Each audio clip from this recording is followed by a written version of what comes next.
I'm honored you have the famous album cover background on you. Oh yeah, man. You know, I've been practicing with different looks since I built out my home studio, and so I have a whole wall that's just red, and I have this wall too. So I try to, you know, I generally try to save this one for breakdowns, but I've been writing them, and I've written like 3, but I haven't shot them yet. I'm still waiting on that one about the Jay Electronica album. That one's morphed a bit too, because there's 2 of them that are about Jay Electronica. One of them looks at whether this is grand opening or grand closing. You know what I mean? I feel like people waited for so long to put this album out. I think he waited so long to put this album out. I listened to the album. It doesn't sound like he's a better rapper to me at all. But as a creative, you understand sometimes you have to get rid of this backlog. Sure. And then all of a sudden your juices flow. It's the same. It's like for the same reason like Dre didn't actually come out with Detox. I think that was more fear. Like, it definitely sounded like he was making music. I question whether Jay Elect was even making music. But when it comes to, but sometimes it could be grand opening, grand closing. Like, I finally got this out. Now it's a wrap, you know? And so I'm kind of looking at that. But then also, I never did the Islam piece either. And this one is a great intro into the Islam piece. I have a part 2 to the Christian hip hop piece, because Kanye, he actually proved the hypothesis. Meaning, you can get the nation's 250 million Christians, if you can enter their zeitgeist, you can have a huge album. And he did that with Jesus is King. He's on Joel Osteen. So the Jay Elect piece has evolved quite a bit. And I had to do that because I knew I was going to be late on. I hadn't formulated how I felt about it in time to have a competent review or anything like that. Yeah, I saw Jay Elect maybe like 2 years ago live. He played at the Double R out here in Chicago. I actually, I met our now mutual friend, the Boy Illinois, that night. Boy Illinois. Yeah, now goes by Illy. Last time I talked to him on the phone, he corrected me on that. Yeah, that makes sense. At least at some point, I think everybody stops being little, young, boy, you know what I mean? So, he's a father now too, so. Yeah, he just had a kid. Yeah, so, you know, I think that can't be a boy with a boy. But yeah, like, you know, first of all, you know, the friend I was with, I asked him, like, what's the over-under on Jay actually showing up? And then he did, and somebody shouts from the crowd like a douche, when's the album coming out? And he just pauses, looks at me, goes, my whole life is an album. I wish we heard it. We didn't hear much about his life at all on the album. No. He was like, he would give you a couplet here and there. Like one of the hardest lines on there to me is, not honest, but not hardest, but honest, was when he said, I spent nights bent off Woolford, I spent nights bent off Woolford, clutching the bowl, stuffing my nose. Some of the cons I suffered for pros, right? But that's it. That's where it stops. like there isn't, you know, more details about how much cocaine he was using. You don't get that, you get one line. You know, the last song is great because he really goes into his relationship with his grandparents. You know, his Uncle Charlie was his hero. And outside of that, it's obligatory Muslim references, you know, one-off examples of weighty bars, and then randomness, you know. It's Shiny like, Suit Theory is on there for some reason. That song's like 11 years old. It does. And like the thing with Shiny Suit Theory to me is that one of the biggest criticism with that album was, where's Just Blaze?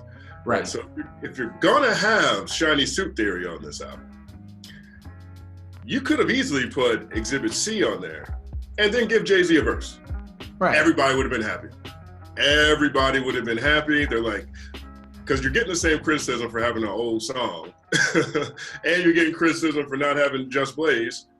Well, keep your old song, Just Blaze, make it fresh. You know what I mean? What were your thoughts on it being, for all intents, like a duet album with Jay-Z that he wasn't really credited on?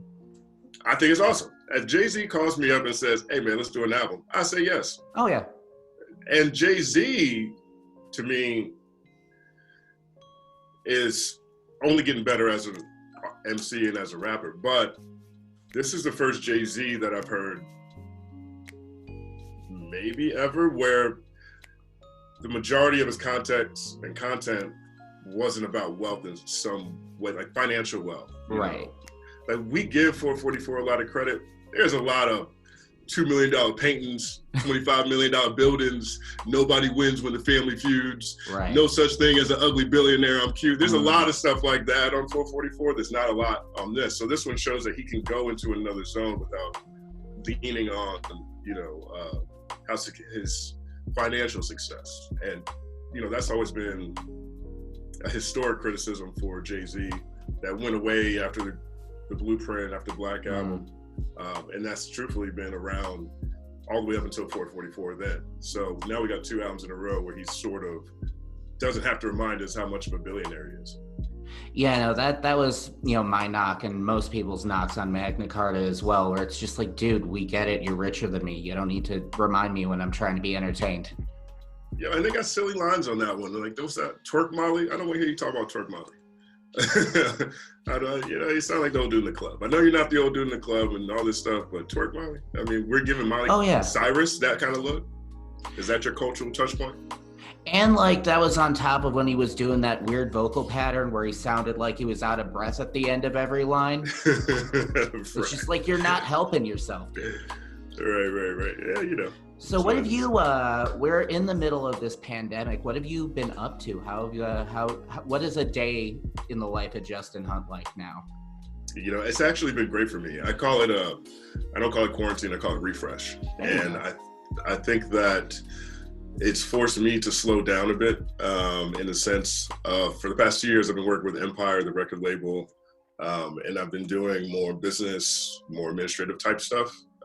As I learn more about the music industry, the business of selling music, we'll say. My entire career has been on the media side, which is now turning into marketing.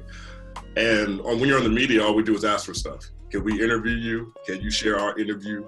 You know what I mean? Right. We'd like to do a story on you. Can you participate in this? We can tell who's successful by looking at the charts, etc., but we can't always see profitability and scale. So, working with an incredible company like Empire taught me more about the business of selling music, what it actually takes to get an artist from 0 to 60, 10 to 90, you know what I mean? The number of people that are involved in making sure your project gets the looks that you want. And part of that comes with going to a number of different events. It comes with having all these different meetings. It comes with a whole bunch of lunches and dinners and, pop-ins and chilling in studios and things like that. And so the refresh for me has given me the opportunity to process all of this. I left Empire in January with the intent on focusing more on my own content. And it's been great with that. I've been working through creative challenges, which always seem to follow me anytime I spend time doing business stuff and trying to write at the end of the day. But it's also given me the bandwidth to get my channel active again, to start conducting different types of interviews that allow me to create my own news cycle, which gives me the insight to come up with different sort of breakdown conversation, long form analysis or theories or thought pieces. And so that's been awesome.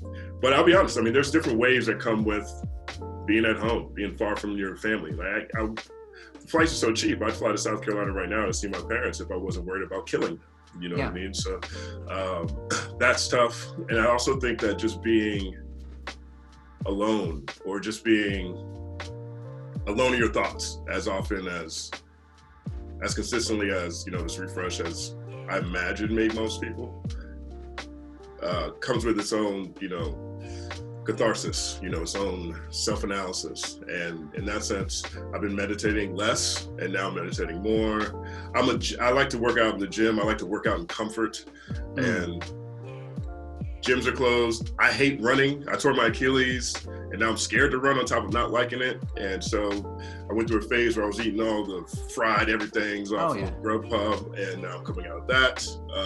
So there's been, from a health standpoint, probably less than ideal, but definitely from a creative standpoint, it's been a great opportunity to lock in to where, to my next checkpoint, to my next first down, without the distractions of having to go out, be around town, and all that kind of stuff. I made one of the worst decisions imaginable during quarantine and did a Whole30 during it, just as a way of, I was at the point you were where I was just like, I was eating all the everything. And then at one point, like, my fiance and I looked at each other, we're just like, I don't like this. She's like, me neither. And so it ended a few days ago, and I'm down like about 20 pounds, but it was just like, at what cost? Thank you. Just like when I had the least amount of things distracting me. So it was probably like twice as painful as it needed to be. Right. Yeah, man, it's tough when you're leaning on comfort food. Oh yeah, absolutely. So you left Empire. What caused that decision? It was time. I looked at Empire as a great opportunity to learn, but I also learned through that experience. I knew it beforehand, but I actually now know through experience and for a fact, I'm just not, I have more fun doing, creative storytelling, journalistic, media side things than I do, working within the music industry. There's so many things I learned firsthand through that experience that I'd never really considered, right? I mean, working at a record label, and Empire is universally agreed upon generally when it comes to artists that they're the most artist-friendly label. I didn't run into anybody at Empire who was unhappy there, you know what I mean? So what I'm saying here isn't based on anything anyone else has said, it's just the way things look to me. And not even from my own experiences, but the way they look. But working inside of a record label is one of the most thankless jobs ever, right? I mean, you have, there's the artist, and then there's the manager, and then their direct contact at the label is either their A&R or their project manager or one of the VPs or senior people at the company. And everybody is working so hard to make their artists have the best presentation, the best rollout, as well positioned at retail as possible. And they're going through all these motions and giving their heart and soul into it. And then they want the artist to be as successful as possible. And the artist comes out with this song and it's massive and they get all this attention. And then they go to an award show and they get nominated for an award show. And then the artist wins that award and they stand on stage and they're sitting there and the artist is, oh my God, I can't believe this. Oh man, this is so surprising. Oh my God. First, let me thank God, my mom and dad, everybody at the label, the head of the label, my project manager, and then they get the wrap it up box. And then it's and then all the fans, and then they're out. And everybody in the label is hoping that artist shouts them out. And the artist most likely won't. And so, the benefits and the joy from seeing the success of someone else is the reward. But outside of that, you rarely hear people that are on the marketing team, sales team, retail team, that are also shouted out. So in that sense, you're not always rewarded from the artist, by the artist, for the work you do as part of a team that gets the artist to that point. And then, the biggest one is when an artist is successful, generally speaking, that artist feels like they did it. And when the artist isn't successful, generally speaking, they blame them. So, it's just this dichotomy that's, I think I probably anticipated, but I understand in a different way now. And again, with Empire, I never met anybody at Empire who was unhappy there, so I'm not speaking from but this is the pattern I kept seeing all the time. I've had side conversations when people are like, man, I wish they remember I'm a part of the team too, It's tough, it's really tough. I feel like corporate life, just generally speaking, not only is it thankless, it's also just passive aggressive as fuck. Like so many people and this is just from my year of working in logistics that recently ended, just people are more concerned about not being liable and keeping their jobs than they are in actually getting something done. 100%.